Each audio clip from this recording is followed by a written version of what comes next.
మహాదేవుడును మన రక్షకుడు అయిన యేసుక్రీస్తు వారి అతి శ్రేష్టమైన పరిశుద్ధమైన నామంలో ఉదయకాల మన్నా అనే చక్కని కార్యక్రమాన్ని చూస్తున్న మీ అందరికీ నిండు హృదయంతో వందనాలండి. దేవుని యొక్క మహాకృప మీకు తోడై ఉండునుగాక. బాగున్నారా? మీరు మీ కుటుంబాలు క్షేమమే కదా? ధైర్యంగా ఉండండి. నమ్మదగిన దేవుడు మీకు సహాయం చేస్తాడు. పరిశుద్ధ గ్రంథంలో నుంచి ఒక మాట ఇలా చదువుకుందామా మనం? ఆదికాండ గ్రంథం 18వ అధ్యాయం, ఆదికాండ గ్రంథం 19వ అధ్యాయం 15-16 వచనాలు. తెల్లవారినప్పుడు ఆ దూతలు లోతును త్వరపెట్టి, లెమ్ము, ఈ ఊరి దోష శిక్షలో నశించిపోకుండా నీ భార్యను ఇక్కడనున్న నీ 2 కుమార్తెలను తీసుకొని రమ్మని చెప్పిరి. అతడు తడువు చేసెను. అప్పుడు అతని మీద యెహోవా కనికర పడుట వలన ఆ మనుష్యులు అతని చేతిని, అతని భార్య చేతిని, అతని 2 కుమార్తెల చేతులను పట్టుకొని వెలుపలకి తీసుకొని వచ్చి ఆ ఊరి బయట నుంచిరి.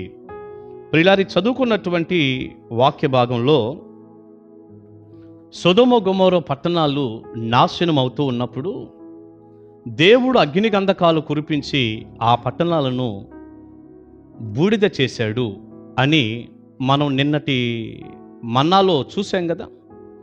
దానికి కారణం ఏమిటి? వారు చేసిన పాపమే. నిన్న వర్తమానంలో క్లియర్గా చెప్పుకున్నాం. ఒకవేళ నిన్న ఉదయకాల మన్నా మీరు చూడకపోతే తప్పకుండా చూడండి. వారి యొక్క పాపం వారి పతనానికి కారణం.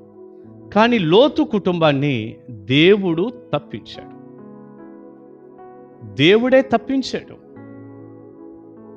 2 దేవదూతల వలె ప్రభు సొదొమ గొమొర్రా పట్టణానికి రావటం మనం గమనిస్తాం.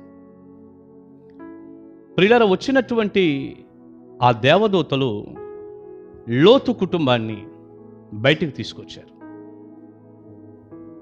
తడువు చేశాడు లోతు. చేతులు పట్టుకొని మరీ బయటికి తెచ్చాడంట. యెహోవా లోతు మీద, అతని కుటుంబం మీద కనికర పడుట వలన అని చూస్తున్నాం. ఎంత కనికరం దేవుడికి వచ్చేసిందో. దేవుడు తన మహాకృపను బట్టి లోతుని, తన భార్యను, 2 పిల్లల్ని బయటకు వచ్చేయండి అంటే తడువు చేస్తే చేతులు పట్టుకొని బయటికి తెచ్చి వారిని కాపాడినట్టుగా మనం గమనిస్తాం. ప్రియులారు, ఇక్కడ మనం తెలుసుకోవాల్సిన ఒక చక్కని మాట ఏంటంటే, సొదొమ గొమొర్రా పట్టణాలు అంత నాశనం అయిపోతూ ఉంటే లోతు కుటుంబం ఒక్కటి దేవుడు ఎందుకు ఆశ్చర్యకరంగా కాపాడాడు? ఎందుకు బయటికి తీసుకొచ్చాడు? గొప్ప సంగతేగా.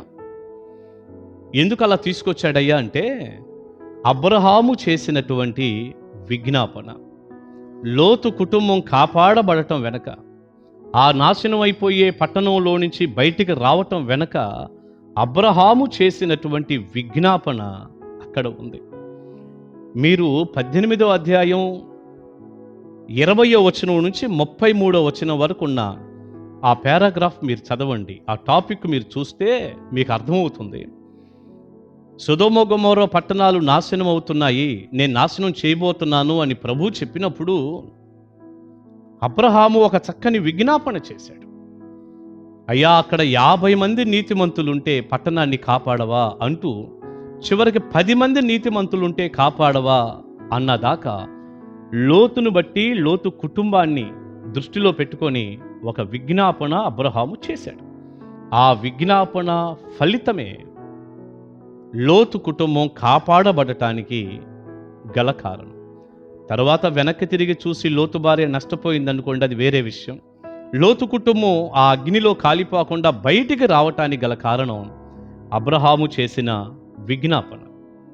ప్రిబిడ్డ, ఇక్కడ మనం నేర్చుకోవాల్సిన చక్కని పాఠం ఏంటంటే, నీ కుటుంబం కాపాడబడాలన్నా, నీ పిల్లలు కాపాడబడాలన్నా, నాశనం అయిపోయే నాశనపురం లాంటి ఈ భయంకరమైన ఈ లోకం నుండి, ఈ పాప ప్రపంచం నుండి మీ పిల్లలు తప్పించబడి దేవుని దగ్గరకు వచ్చి, దేవుని సన్నిధిలోకి వచ్చి, రేపటి దినాన ప్రభు రాకడలో ఎత్తబడి ప్రభు రాజ్యంలో కనపడాలి అంటే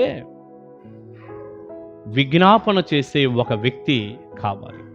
కనీసం ఒక్క వ్యక్తి అయినా కూడా కుటుంబ సభ్యుల కొరకు ప్రార్థించేవారుంటే, ఒక్క వ్యక్తి అయినా కూడా సమాజం కొరకు, సంఘం కొరకు, గ్రామం కొరకు, పట్టణాల కొరకు మొరపెట్టే వ్యక్తులుంటే దేవుడు ఎంతగా ప్రజలను కాపాడతాడో ఆశ్చర్యం. ఆ ఒక్క వ్యక్తివి నువ్వే ఎందుకు కాకూడదు? అలా మొరపెట్టే వ్యక్తివి నీవే ఎందుకు కాకూడదు ప్రియబిడ్డ? విజ్ఞాపన చేసే వ్యక్తివి, ప్రార్థనా పరుడివి, ప్రార్థనా పరురాలివి, మోకాళ్ళ మీద పడి తెల్లవారక మునిపే మోకాళ్ళ మీద పడి చేతులెత్తి మొరపెట్టి ఏడ్చి విజ్ఞాపన చేసే వ్యక్తివి నీవే ఎందుకు కాకూడదు? ఈ చివరి రోజుల్లో ఎంతో తిండికి, నిద్రకి, సోమరితనానికి చోటిచ్చి ప్రార్థనా జీవితాలు కూడా లేకుండా, దేవుని సన్నిధి కూడా లేకుండా ఎంతమంది ప్రభువుని నమ్ముకున్నాము అని చెప్పేవారు కూడా ఒక సచ్చోలలాగా తయారయ్యి, నామకార్థంగా తయారయ్యి, సుఖ వలయంలో చిక్కుకుపోయి మాకేం పర్వాలేదు అనుకుంటూ ఉండగా నీ కుటుంబం నాశనానికి వెళ్తుందని నీకు తెలీదా? నీ బంధువులు, నీ రక్త సంబంధులు, నీ కుటుంబంలో ఉన్న వారందరూ రేపు నిత్య జీవాన్ని పోగొట్టుకొని దేవునికి శాశ్వతంగా దూరమై నిత్య నరకంలో ఉండబోతున్నారని నీకు తెలియదా? దేవుని సన్నిధిలో విజ్ఞాపన చేసే వ్యక్తివి నీవే కదా, ఏడవాల్సిన వ్యక్తివి నీవే కదా. వారందరూ కూడా బయటికి రావాల్సినటువంటి ఆ భారం నీ మీదే కదా దేవుడు ఉంచాడు. నీవే నిద్రపోతే అట్ట, నీవే తిని సోమరితనంగా మారిపోతే అట్ట, తిండికి నిద్రకే ఎక్కువ చోటిస్తే అట్ట, దేవుని పాదాలు వదిలిపెడితే అట్ట బిడ్డ? ఒక్కసారి ఆగి ఆలోచించు. ఈ ఉదయకాలం అన్నా కొద్దిపాటి సమయంలో నేను ఇంతకంటే దైవజనుడిగా ఎక్కువ చెప్పలేను, కానీ అబ్రహాము విజ్ఞాపన లోతు కుటుంబాన్ని కాపాడినట్లు నీ విజ్ఞాపన నీ కుటుంబాన్ని కాపాడుతుంది, నీ బంధువుల్ని కాపాడుతుంది, నువ్వు వెళ్తున్న సంఘాన్ని కాపాడుతుంది. సంఘం కోసం నడుగొట్టుకో. నీ గ్రామం కొరకు ప్రార్థన చేయి, నీ పట్టణం కొరకు చేయి, నీ రాష్ట్రం కొరకు చేయి, నీ దేశం కొరకు చేయి, ప్రపంచం కొరకే మొరపెడుతూ ఉండు. అసలు నువ్వెంత దీవెనకరంగా ఉంటావో సామాన్యమైన విషయం కాదుగా. ఆ ఒక్క వ్యక్తివి నీవే ఎందుకు కాకూడదు? దైవాశీస్సులు మీ అందరికీ నిండుగా ఉండునుగాక. ప్రార్థన చేసుకుందాం. పరిశుద్ధుడా, ప్రేమగల తండ్రి, మీకు వందనాలు చెల్లిస్తున్నాం. విత్తబడిన చక్కని సందేశం మీ పిల్లలకు దీవెనకరంగా మీరు మార్చండి. ఆ ఒక్క వ్యక్తి మేమే ఎందుకు కాకూడదయ్యా? విజ్ఞాపన చేసేవారిగా, మొరపెట్టేవారిగా, ఏడ్చేవారిగా, మా కుటుంబాల కొరకు, రక్త సంబంధుల కొరకు, మా సంఘం కొరకు, మా గ్రామం కొరకు ప్రభువా మొరపెట్టేవారిగా మమ్మల్ని చేయండి. ఈ ప్రార్థన ఎంతమంది ఏకీభవించి నన్ను అలా చేయయ్యా అంటున్నారో వారందరినీ కూడా ఆ రీతిగా దీవించండి. కృపగల మీ చేతుల్లో పెట్టుకుంటూ లోతు కుటుంబం కాపాడబడినట్లు అందరి కుటుంబాలు కాపాడబడాలి. అబ్రహాములాగా విజ్ఞాపన చేసే వ్యక్తులు లేపబడాలి. అట్టి కృపా దీవెన అందరి కుటుంబాల్లో దయచేయమని నజరేయుడైన యేసుక్రీస్తు వారి శ్రేష్టమైన నామంలో ఈ ప్రార్థనా మనవులు అడుగుచున్నాను తండ్రి. ఆమేన్, ఆమేన్. God bless you. దేవుని మహాకృప మీకు తోడై ఉండును గాక. కలుసుకుందాం ఉదయకాలం మన్నాలో. Praise the lord.